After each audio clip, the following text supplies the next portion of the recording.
Hello, welcome you guys. This is Akash Elmule. तुम्हा सर्वांचं स्वागत आहे लर्न नेक्स्ट नर्सिंग या यूट्यूब चॅनलवर. मित्रांनो, सगळ्यांना माहिती आहे की DMARची एक्झाम येणार आहे, कारण जे ग्रुप सी ग्रुप सीचे 1107 पदं आलेले आहेत. आता आपण स्टाफ नर्स या पदासाठी वाट बघत आहे. स्टाफ नर्स या पदासाठी आणि जवळपास आपण 3000 पदांची एक्सपेक्टेशन आहे की एवढी वॅकन्सी येऊ शकते पुढच्या महिन्यात किंवा 2 महिने मे बी. तर तुम्हाला एवढंच सांगू इच्छितो की बऱ्याच स्टुडंटची मला एक डिमांड होती की सर, अधिपरिचारिका स्टाफ नर्ससाठी सिलेबस काय असेल, सिलेबस. बऱ्याच मुलांना क्वेश्चन होते. तर हे ग्रुप सीमध्ये 1107 लोकांसाठी आता सध्या तुम्हाला माहिती आहे की ॲडव्हर्टाईजमेंट आलेली आहे. ॲडव्हर्टाईजमेंट आलेली आहे, बट कुठेही त्यांनी मराठी ग्रामर, इंग्लिश ग्रामर आणि लॉजिकल रिझनिंग असं दिलेलं आहे. त्याच्यामध्ये तुम्हाला काय वाचायचं ते दिलेलं नाही आहे.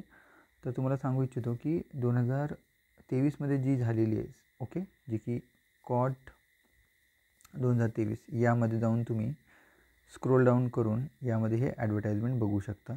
त्याच्यामध्ये तुम्हाला सिलेबससुद्धा दिसेल. सिलेबससुद्धा दिसेल. आता बऱ्याच विद्यार्थ्यांची याच्यामध्ये सगळेच pharmacist, radiographer, x ray technicians, ECG technicians सगळ्या पदाचे हे दिलेले आहे. आता मी हा व्हिडिओ यासाठी बनवतो की बऱ्याच विद्यार्थ्यांचं म्हणणं होतं की सर, नर्सिंगची एक्झाम आलेली नाही आहे, बट स्टील आम्हाला सिलेबस सांगा. त्यासाठीच हा व्हिडिओ बनवतो आहे मी. यामध्ये जर तुम्ही बघायला गेले, हा पॅटर्न सगळ्यांना माहिती आहे की 100 MCQ येणार आहे. 100 MCQ येणार आहे. एकाला 2 मार्क म्हणजे 200 मार्काची एक्झाम. आणि तुम्हाला सिलेक्शन व्हायचं असेल तर 130 ते 140 मार्क तुम्हाला घ्यावं लागेल. हे मी स्टाफ नर्सेससाठी सांगत आहे. बाकी तुम्ही मागच्या वर्षीची जी मेरिट लिस्ट आहे, बाकी जे पदं आहेत, फार्मासिस्ट असो, एक्सरे टेक्निशियन असो, डायटिशियन असो, यांचे जे पदं आहेत ते फार कमी असतात. अशावेळी यांचा जो कट ऑफ असतो तो हाय जातो.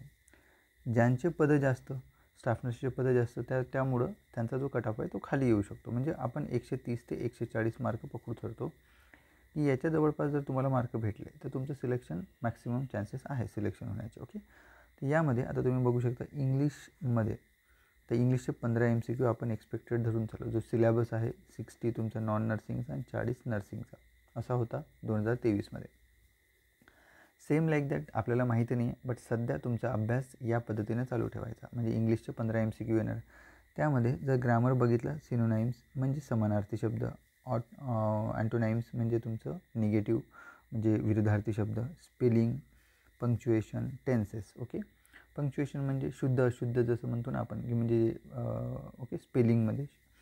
पंक्च्युएशन म्हणजे जे स्पेलिंग मिस्टेक्स आणि त्याच्यानंतर जो क्वेश्चन मार्क, फुल स्टॉप, कॅपिटल लेटर्स हे येतं याच्यामध्ये. व्होकॅब्युलरीमध्ये इडिझम अँड फ्रेजेस म्हणजे वाक्यात उपयोग, म्हणी आणि त्याचा वाक्यप्रचार आणि त्याचे मिनिंग आणि expressions. Then fill in the blanks. म्हणजे सगळं अनलेस अँड अनटिल वगैरे असं लावतो तेवाले. Simple sentence structure, simple sentence. तर याच्यावर तुम्हाला 15 MCQ येणार. तुम्ही सिलेबस बघितल्यावर तुम्हाला बघायला पाहिजे की जास्त कठीण नाही आहे. आता हे सगळं शिकायचं आहे तुम्हाला. सिम्पल. तुम्हाला कुठलंही इंग्लिश ग्रामरचं बुक तुम्ही घेऊ शकता. कुठल्याही बुक स्टॉलमध्ये जायचं, इंग्लिश ग्रामरचं TCS पॅटर्ननुसार जे क्वेश्चन्स येतात त्या पद्धतीचं इंग्लिश ग्रामरचं बुक घेऊ शकता. यासाठी सुद्धा इंग्लिशचंसुद्धा तुम्हाला बाळासाहेब शिंदेचं पुस्तक आहे आणि मराठीचंसुद्धा बाळासाहेब शिंदेचं पुस्तक आहे, ते सुद्धा घेऊ शकता. सिम्पल इंग्लिशमध्ये क्वेश्चन येणार, एवढं काही कठीण येणार नाही. टेन्शन घेऊ नका. नाही समजलं आहे तर यूट्यूब इज गुड. यूट्यूबवर तुम्हाला भरपूर असे चॅनल्स भेटेल. त्याच्यावर तुम्हाला जे बघायचं आहे सांगायचं, यूट्यूबवर सर्च करायचं, मराठी ग्रामर क्लासेस. तुम्हाला सगळे क्लासेस मिळेल आणि तुम्हाला जे आवडतं त्याचे क्लासेस तुम्ही बघू शकता. पूर्ण फ्री ऑफ कॉस्ट यूट्यूबवर तुम्हाला भेटून जाईल. Very important. त्यानंतर जर तुम्ही मराठीचं सेक्शन बघाल तर मराठीच्या सेक्शनमध्ये काय करायचं, मराठीच्या सेक्शनमध्ये काय विचारत बघा. सेम लाईक वाक्यरचना, शब्दार्थ, प्रयोग, समानार्थी शब्द, विरुद्धार्थी शब्द. त्याच्यानंतर भाषा सौंदर्यामध्ये उपमा, अलंकार, म्हणी, वाक्यप्रचार, वाक्यात उपयोग, सर्व सामान्य शब्दसंग्रह. आणि याच्यामध्ये मोस्ट इम्पॉर्टंट प्रसिद्ध पुस्तके आणि लेखक होते. म्हणजे याच्यावर आता मी 2023मध्ये आमची जी बॅच होती त्यामध्ये जस्ट एक्झामच्या पूर्वी पुस्तके आणि लेखकांचे गेले होते. जवळपास प्रत्येक सेशनमध्ये तुम्हाला माहिती आहे की मागच्या वेळी 10 मेला याची रिक्रुटमेंट आली होती आणि 19, 20 आणि 21 जूनला एक्झाम झाली होती. ओके, सगळ्या पदांची. म्हणजे हार्डली तुम्हाला किती दिवस मिळाले? हार्डली तुम्हाला साधारणतः एक 30 डेजमध्ये तुमची एक्झाम झाली. ओके, 30 डेज टू 45 डेजमध्ये तुमची एक्झाम झाली, लक्षात ठेवा. लास्ट डेट 25 होती आणि त्यानंतर म्हणजे लास्ट डेट झाल्यानंतर हार्डली तुम्हाला 1 महिना पण नाही मिळाला तुम्हाला. ओके, तर बघा तुमच्यासाठी खूप अपॉर्च्युनिटी आहे. बाकीच्या पदांची एक्झाम तर होते पण स्टाफ नर्सेस अजून आले नाही. असं लक्षात ठेवा, तुम्हाला 2 महिने आहे तुमच्याकडे. चांगला अभ्यास करा, आतापासूनच अभ्यास करा. ओके, आणि त्याच्यानंतर योग्य जोड्या लावा. बघा किती सिम्पल आहे याच्यामध्ये. अलंकार, म्हणी, वाक्यप्रचार. ओके, तर हे सगळं सिलेबस होता मागच्या वर्षीचा. यासाठी सुद्धा तुम्हाला मराठी बघायचं आहे. यूट्यूब चॅनलवर टाका मराठी व्याकरण, विरुद्धार्थी शब्द, समानार्थी शब्द, शब्दार्थ प्रयोग याविषयी. कारण बघा तुमचं इंग्लिश असो की मराठी असो, तुम्हाला सांगतो मी 7, 8, 9, 10 याच लेवलचे MCQ येणार. ओके, आपल्याला इथे क्लर्क बनायचं नाही आहे. Okay, so that's why they will focus on तुमचं जे जे उच्च माध्यमिक शाळेमध्ये म्हणजे 8, 9, 10मध्ये जो मी जे ग्रामर शिकला त्याच्यावरच क्वेश्चन येणार. तेच तुम्हाला वाचायचं आहे. नाही समजलं तर यूट्यूब चॅनल आहे, फ्री यूट्यूब चॅनल आहे, त्याच्यावर जाऊन तुम्ही हे सगळं बघू शकता. MPSCचे क्लासेस बरेच चालतात, त्यांचे पण तुम्ही बघू शकता. पण ते MPSCचं खूपच जास्त टफ असतं, म्हणजे खूप जास्त डीप असतं. आपल्याला एवढं डीप नसतं.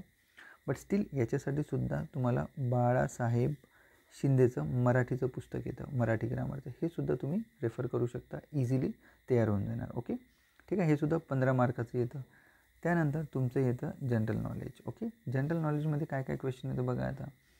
तर जनरल नॉलेजमध्ये तुम्ही बघा करंट अफेअर्स, इंडियन आणि महाराष्ट्राविषयी. ओके, यासाठी तुम्हाला रोज डेली, मी तुम्हाला मागे पण सांगितलं, डेली तुम्हाला काय बघायचं, न्यूजपेपर रीड करायचं आहे. न्यूजपेपर रीड करा किंवा एक ॲप वगैरे असेल न्यूजचं, ते तुम्ही इन्स्टॉल करून त्याच्यात बघू शकता. किंवा डायरेक्टली तुम्ही बऱ्याच गुगलला वगैरे पास्ट 6 मंथ किंवा 1 इयरचं general knowledge regarding India, regarding Maharashtra हे सुद्धा टाकून तुम्ही बघू शकता. Indian history, civics, Indian geography, Indian constitution, general science, sports and culture, right to information act. Okay, आणि पब्लिक सर्व्हिस जो ॲक्ट होता 2015चा. ओके, आणि कम्प्युटरविषयी काही फ्यू क्वेश्चन्स. ओके, असा जनरल नॉलेजचा हे 15 मार्काचं सेक्शन होता. आता मला सांगा, हे बघितल्यावर तुम्ही नाही घेऊ शकत का? तुम्हाला बघायचं आहे Indian polity, Indian history, Maharashtra history, असं यूट्यूबवर टाका, तुम्हाला सगळ्या गोष्टी भेटून जातील फ्री ऑफ कॉस्ट. ओके, हे झालं. त्यानंतर तुम्हाला नेक्स्ट जो सेक्शन येतो हा 15 मार्काचा लॉजिकल ॲबिलिटी. याच्यामध्ये aptitude test, basic arithmetic knowledge, मॅथमॅटिक्समध्ये algebra, geometry, statistics. Okay, general सायन्समध्ये फिजिक्स, केमिस्ट्री, बायोलॉजी, एन्व्हायरमेंट अशा पद्धतीनं त्यांनी ॲड केलं होतं. तर यामध्ये सरळ सांगतो तुम्हाला, मॅथ्स अँड रिझनिंग तुम्ही ॲड करा. याच्यातले जे 15 टॉपिक आहे, जसे की आपल्याला profit and loss, okay, percentage, एजेसवर, direction, speed, boat and stream, okay, time distance.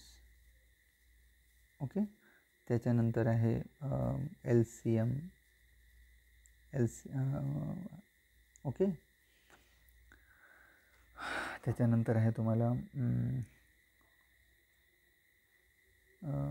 Compound interest, okay, simple interest. हे क्वेश्चन्स एक 10-12 टॉपिक तुम्ही केलं तरी मोर दॅन इनफ आहे. त्याच्यानंतर आहे ॲव्हरेजेस, ओके, आणि ॲनालॉगी याच्यावर तुम्ही फोकस करा. एवढं केलं तरी मोर दॅन इनफ आहे, 15 टॉपिक. ओके, आपल्याला इथे 7च मार्क घ्यायचे, लक्षात ठेवा.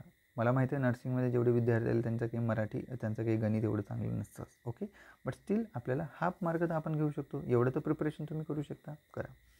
आणि त्यानंतर जे सब्जेक्ट रिलेटेड जे होतं, म्हणजे 40 मार्काचं जे सेक्शन होतं, त्यामध्ये anat, physio, micro, socio, fundamental, first aid, personal hygiene, medical surgical nursing, communicable, ear, node, oncology, mental health nursing, community health nursing. Okay, त्यानंतर midwifery, community health nursing two paediatric nursing. Okay, ह्या पद्धतीनं असं section तुम्हाला बघायला मिळतं. Okay, तर अशाच पद्धतीनं तुमचा जो सेक्शन आहे 60 तुमचा नॉन नर्सिंगचा, 40 तुमचा नर्सिंगचा होता. ओके, हा पॅटर्नने तुम्ही तुमचा जो अभ्यास आहे सुरू ठेवा. ओके, एकदा का ॲडव्हर्टाईजमेंट आली तुमची की तुम्हाला तुमचा सिलेबस पण कळेल. ओके, बट तुम्हाला कुठल्या तरी पद्धतीनं अभ्यास सुरू ठेवावा लागेल ना. त्यामुळं हा जो मागच्या वर्षीचा पॅटर्न होता 2023चा, तो तुम्ही फॉलो करू शकता सध्याच्या परिस्थितीमध्ये. ओके. जर तुम्हाला तुमचं बेसिक चांगलं नसेल तर क्लासेस अवेलेबल आहे. लर्न नेक्स्ट नर्सिंग हे यूट्यूब चॅनल आहे. लर्न नेक्स्ट नर्सिंग हे ॲप आहे, डाउनलोड करा प्ले स्टोअरवरून. आणि त्याच्यानंतर जो कोर्स आहे ऑल इन वन 7999चा कोर्स आहे, तो तुम्ही परचेस करू शकता. Okay. It will be very beneficial. बरेच स्टुडंट तुम्हाला रिकमेंड करतील. ओके. बघा, तुमची इच्छा असेल तर लावू शकता, अदरवाईज तुम्ही सेल्फ स्टडीसुद्धा करू शकता. सेल्फ स्टडीसाठी मी तुम्हाला सांगितलं बाळासाहेब शिंदेचं मराठी इंग्रजीचं पुस्तक घेऊ शकता. ओके. आणि नर्सिंगसाठी PR यादव आहे. ओके. PR यादव आणि टार्गेट आहे. ओके. हे 2 पुस्तक वाचले तरी मोर दॅन इनफ आहे स्टार्टसाठी. किंवा यासाठी यूट्यूबवर फ्री ऑफ कॉस्ट क्लासेस आहे. यूट्यूबवर नर्सिंगचे सुद्धा फ्री ऑफ कॉस्ट तुम्हाला हे मिळेल. YouTube is very good thing. Okay. तुम्हाला जर क्लासेस नाही करायचे असेल एनिवे, तुम्ही काय करू शकता, यूट्यूबवर तुम्ही सर्च करू शकता. तुम्हाला जो टॉपिक पाहिजे तो टॉपिक तुम्हाला भेटून जाणार. आयदर तो नर्सिंगचा असो, नॉन नर्सिंगचा असो, कुठलाही असो. ओके. ठीक आहे. आणि जे चॅनल तुम्हाला आवडतं, ज्या टीचरची शिकवण्याची पद्धत आवडते, त्या टीचरचं ते यूट्यूब चॅनल तुम्ही बघू शकता. तुम्हाला काही बंधन नाही. ओके. ठीक आहे. बघा, अभ्यास सुरू ठेवा. पॅटर्ननुसार अभ्यास सुरू ठेवा. नर्सिंग तर वाचच, Marathi grammar, English grammar, mathematics, okay, GK सगळं प्रिपरेशन हळूहळू सुरू ठेवा. जवळपास 2 महिने तुमच्याकडे आहे. 2 महिन्यात कधीही ॲडव्हर्टाईजमेंट पडू शकते. आता बरेच विद्यार्थी म्हणतील सर 2 महिन्यात अभ्यास होईल का? ओके. तर याविषयी आपण नेक्स्ट व्हिडिओमध्ये बोलू. So thank you. प्लीज सबस्क्राईब करून टाका चॅनलला. आणि लर्न नेक्स्ट नर्सिंगसोबत मॅक्सिमम जोडण्याचा प्रयत्न करा. कारण 2023मध्ये ज्यावेळी लर्न नेक्स्ट नर्सिंग जे यूट्यूब चॅनल जेव्हा मी सुरू केलं होतं, त्यावेळी एवढे सबस्क्रायबर नव्हते. बट आय डोंट नो, सगळ्या मुलांना मे बी माझं सांगण्याची पद्धत वगैरे आवडली. त्यामुळे बऱ्याच लोकांनी सबस्क्राईब केलं, बऱ्याच लोकांनी मार्गदर्शन केलं. जेवढं माझ्यानं होईल तेवढं मी तुम्हाला देण्याचा प्रयत्न केला. तर होप सो आतासुद्धा करेन, पुढेसुद्धा करेन. नाही फक्त DMER, तुमचं नॉर्सेट असो, तुमची RRB असो, ESI असो, सगळ्यासाठी आम्ही मदत करायला रेडी आहोत. फक्त तुम्ही अभ्यास करा आणि चॅनलला सबस्क्राईब करा. थँक्यू. जय हिंद.